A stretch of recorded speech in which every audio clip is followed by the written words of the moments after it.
Hey guys, so right now we're gonna talk about Davinci Resolve. I have been using it for 2 months. Why I'm out here is not because of any tutorial reason. We're not gonna do any tutorials. We're just gonna talk about what I personally think of the software.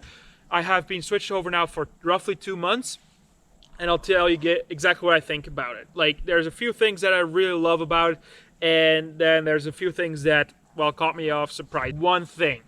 It's got a huge learning curve. If you don't know what to do, then you're kind of a little overwhelmed here and there, with some features.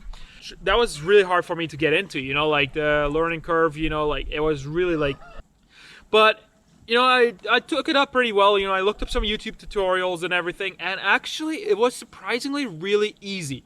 It's just you're overwhelmed with it. That's one downside of using Davinci Resolve, but I think that's more of because it's used for professionals and everything, and they don't really need all those helps from, like Filmora, for example, has all these little tabs, like, and categories and everything. While with Davinci Resolve, you kind of have to create your own categories and tabs, so that's a really nice thing of Filmora, because then you can organize the way how you want it to be, which is beautiful, like I love that. Once you get the hang of it, it's awesome. So that's something it's kind of a love-hate relationship with it, like it's good, but in the beginning when you're going to switch over from any other software, you're going to have some trouble, like even people from Premiere, like I've never used Premiere, but even people who are using Premiere, they're switching over to DaVinci Resolve, but they're having a hard time with the layout, it's completely different from what they're used to, even though Premiere is also a program, but they love DaVinci Resolve just because one reason: the color grading is amazing. Like, it is smooth.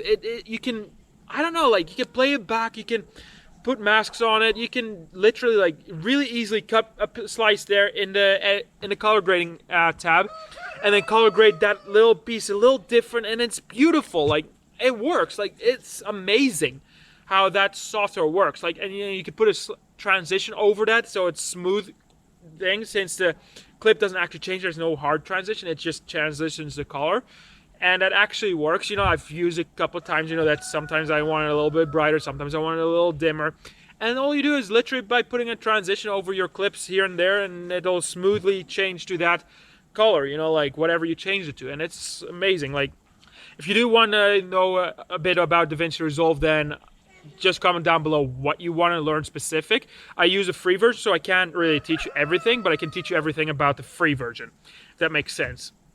Because the paid version has a few more things. Like, I have huge respect for DaVinci Resolve on how they do things. Like, they give a lot of good stuff to the free version, so that starting up business people, like starting up photographers, videographers, can actually make really good quality videos, and they could even make advertisement videos for companies, as long as they know what to do, because you can make some really nice videos with the free version. And yeah, you don't always need the paid version. Like, I would look at what the paid version has before you buy it, like, because the free version comes with a lot of stuff. First learn the free version, then get the paid version to open everything up. So I kind of look at it as like the free version is kind of like training wheels for like when you ride a bike. You kind of have to, you don't want to have immediately two wheels. You want to have training wheels on the side so you don't get overwhelmed by the two wheels. Like, so basically it'll remove some of the features. Get to learn those free version features, get to know what's free, and use that stuff to your advantage. And once you're like, okay, I know how this works, then you could potentially go pay for it, and then you basically just you pay somebody to remove your training wheels. That's basically it, and that's how I see it. And I really do like that program. Like, it's amazing. Anyways, that's kind of just my 2 cents about this video. It's kind of a long video for just to see my reaction on DaVinci Resolve, but I mean, it's worth it because of, well, I like the program, and I think it's worth the money, like, as well. Like, I'm looking into it. Once I have the money, I'm definitely gonna buy it, because I've got a 120 FPS GoPro, like, that can record in 120, even 240 at 1080. So yeah, I want to use that. Right now I can only record in maximum 60 FPS, and my B-rolls would look pretty nice on 120, even though you can't make 60 FPS look like 120. I'll show you guys that in a video, like, but yeah, you can do that kind of stuff. But it's still nice to have 120, because for example, when you shoot at animals, you know, they keep moving. You can't control the speed of the animal. While with 120, you can slow those down really nicely.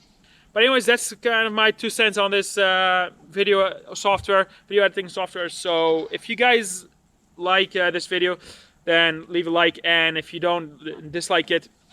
And also, if you want to try out this program for yourself, it's free. I'll leave a link down below in the description where you can click it. I'm not affiliated. It's just so that you can click that link, and it's easy for you guys to find it. So anyways, I'll see you guys in the next video.